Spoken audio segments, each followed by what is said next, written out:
किया उन्होंने, बिहार का मान बढ़ाया है। अभी आपने धन्यवाद दिया है फर्स्ट हाफ में, फिर अभी वो यार ऐसा कहीं होता है। अपने स्थान पर बैठिए। माननीय सदस्यगण, अब विधायी कार्य लिए जाएंगे। बिहार सरकार परिसर आवंटन, किराया वसूली एवं बेदखली संशोधन विधेयक 2024, प्रभारी मंत्री भवन निर्माण विभाग। आवंटन, किराया वसूली एवं बेदखली संशोधन विधेयक 2024 पर विचार हो। महोदय, जनमत जानने का प्रस्ताव। माननीय सर समीर कुमार महाशय द्वारा विधेयक को जनमत जानने हेतु परिचालित करने का प्रस्ताव दिया गया है। क्या माननीय सर समीर कुमार महाशय अपना प्रस्ताव मुक्त करेंगे? समीर कुमार महाशय। संयुक्त प्रवर समिति का प्रस्ताव। इससे माननीय सदस्य अजय कुमार सिंह द्वारा संयुक्त प्रवर समिति का प्रस्ताव आया है। क्या माननीय सदस्य श्री अजय कुमार सिंह अपना प्रस्ताव मुक्त करेंगे? अजय कुमार सिंह जी। प्रवर समिति का प्रस्ताव। इसमें माननीय सदस्य श्री अजीत शर्मा एवं श्री अख्तरुल इस्लाम शाहीन द्वारा प्रवर समिति का प्रस्ताव आया है। क्या माननीय सदस्य अजीत शर्मा अपना प्रस्ताव मुक्त करेंगे? महोदय, मैं प्रस्ताव करता हूं कि बिहार सरकारी परिसर आवंटन, किराया वसूली एवं बेदखली संशोधन विधेयक 2024 को एक प्रवर समिति को इस निर्देश के साथ सौंपा जाए कि वह अपना प्रतिवेदन सौंपने की तिथि से 3 माह के अंदर दे। महोदय, मैंने यह प्रस्ताव इसलिए किया है क्योंकि विधेयक की प्रस्तावना में ही भाषा संबंधी कई त्रुटियां हैं। यहां तक कि उद्देश्य व हेतु में भी व्याकरण की त्रुटियां हैं। साथ ही महोदय, कोई भी विधेयक स्वीकारित होना चाहिए। प्रवर समिति में इस विधेयक के एक बिंदु पर विस्तृत चर्चा होगी और चर्चा के बिंदुओं का समावेश करते हुए सदन में यदि विधेयक लाया जाए तो भविष्य में इस पर तुरंत कोई संशोधन लाने की आवश्यकता नहीं होगी। सरकार ने उसको अभी संशोधित कर लिया है। एक जगह नहीं छूट गया था, नहीं डाल दिया गया हिंदी में, अंग्रेजी अनुवाद में नहीं पहले से है। प्रश्न यह है कि बिहार सरकारी परिसर आवंटन, किराया वसूली एवं बेदखली संशोधन विधेयक 2024 तक प्रवर समिति को निर्देश के साथ सौंपा जाए कि वह अपना प्रतिवेदन सौंपने की तिथि से 3 माह के अंदर दे। जो इसके पक्ष में वे हाँ कहें, जो इसके विपक्ष में वे ना कहें। मैं समझता हूं कि विपक्ष बहुमत है, विपक्ष बहुमत है। यह प्रस्ताव आपको नहीं बोलेंगे, हटाइए। प्रश्न यह है कि बिहार सरकारी परिसर आवंटन, किराया वसूली एवं बेदखली संशोधन विधेयक 2024 में विचार हो। जो इसके पक्ष में वे हाँ कहें, जो इसके विपक्ष में वे ना कहें। मैं समझता हूं कि पक्ष बहुमत है, पक्ष बहुमत है। प्रस्ताव स्वीकृत हुआ। अब मैं खंड 2 लेता हूं। खंड 2 में 6 संशोधन है। क्या माननीय सर समीर कुमार महाशय अपना संशोधन मुक्त करेंगे? नहीं है। क्या माननीय सर समीर कुमार महाशय अपना संशोधन मुक्त करेंगे? नहीं है। क्या माननीय सर समीर कुमार महाशय अपना संशोधन मुक्त करेंगे? नहीं है। क्या माननीय सर श्री अजीत शर्मा अपना संशोधन मुक्त करेंगे? नहीं करेंगे। क्या माननीय सर अजीत शर्मा अपना संशोधन मुक्त करेंगे? नहीं करेंगे। क्या माननीय सर अजीत शर्मा अपना संशोधन मुक्त करेंगे? नहीं करेंगे। प्रश्न यह है कि खंड 2 इस विधेयक का अंग बने। जो इसके पक्ष में वे हाँ कहें, जो इसके विपक्ष में वे ना कहें। मैं समझता हूं कि पक्ष बहुमत है, पक्ष बहुमत है। प्रस्ताव स्वीकृत हुआ। खंड 2 इस विधेयक का अंग बना। ये सदन कानून बनाने के लिए, आप लॉ मेकर हैं, कानून बन रहा है, बिल पास हो रहा है और आप शोरगुल कर रहे हैं। अच्छा लगता है क्या? अपने स्थान पे जाइए और इसमें भाग लीजिए। खंड 3 में एक संशोधन। क्षेत्र भ्रमण के दौरान शिक्षा सेवक / शिक्षा सेवक तालीमी मरकज के पद पर कार्यरत महिला शिक्षिकाओं के द्वारा जानकारी प्राप्त कराई गई है कि संविदा के आधार पर महादलित एवं अल्पसंख्यक वर्ग के लोग जो शिक्षा सेवक के पद पर कार्यरत हैं, इन लोगों को 2 दिनों का विशेष अवकाश से वंचित कर दिया गया है। जबकि पूर्व में इन शिक्षिकाओं को प्रत्येक माह 2 दिनों का विशेष अवकाश मिलता था। सरकार को इस संबंध में संविदा पर कार्यरत महिलाओं के प्रति समानता लानी चाहिए। अतः शिक्षा विभाग के अंतर्गत शिक्षा सेवक / शिक्षा सेवक तालीमी मरकज के पद पर कार्यरत महादलित एवं अल्पसंख्यक वर्ग की महिलाओं को प्रत्येक माह 2 दिनों का विशेष अवकाश देने हेतु सदन में स्पष्ट वक्तव्य की मांग करती हूँ। माननीय सदस्य डॉक्टर संजीव कुमार सिंह।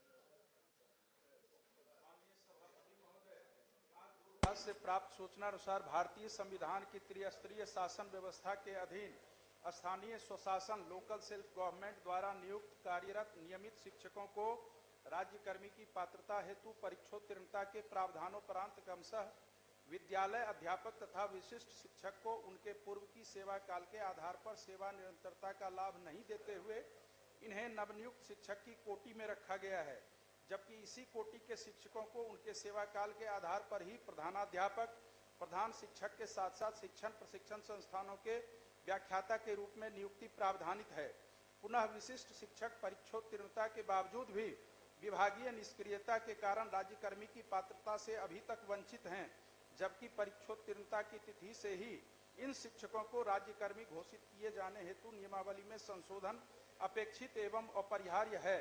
अतः उपरोक्त वर्णित विद्यालय अध्यापक के साथ साथ विशिष्ट शिक्षक को सेवा निरंतरता का लाभ प्रावधानित किए जाने हेतु शून्यकाल के माध्यम से सरकार से अविलंब अग्रेतर कार्रवाई की मांग करता हूं।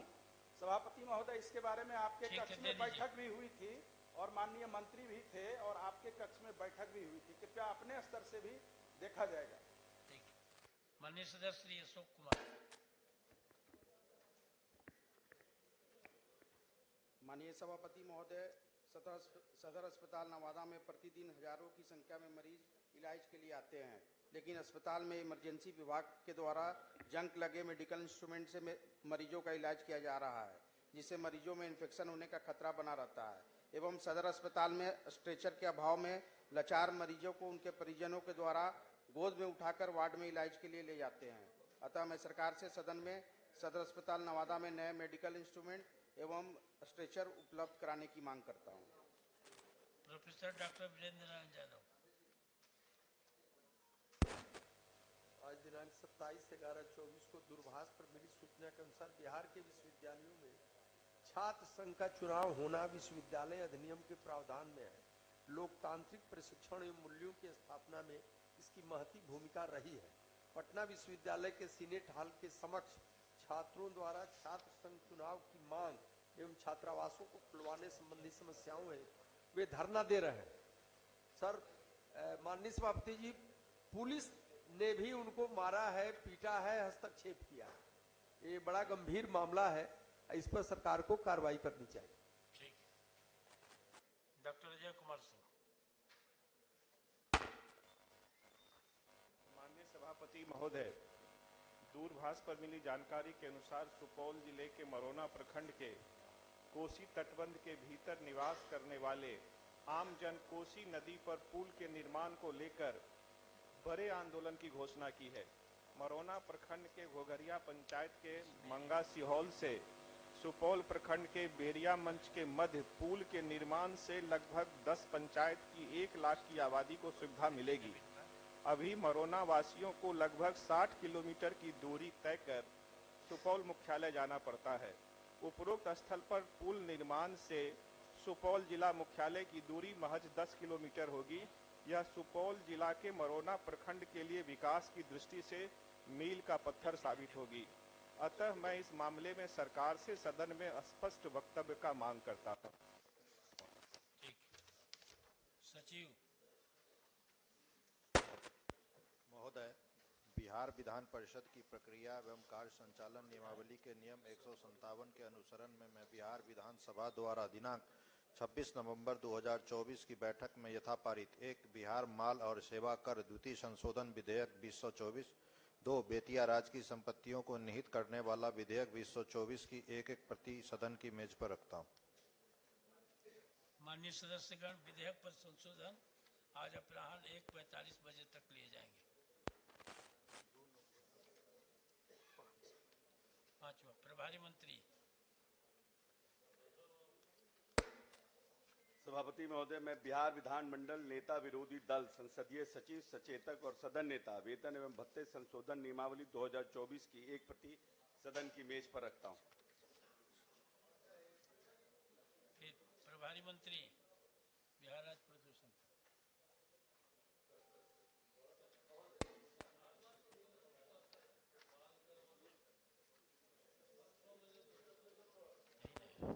महोदय, बिहार राज्य प्रदूषण नियंत्रण परिषद पटना के लिए अधिसूचित संवर्ग नियुक्ति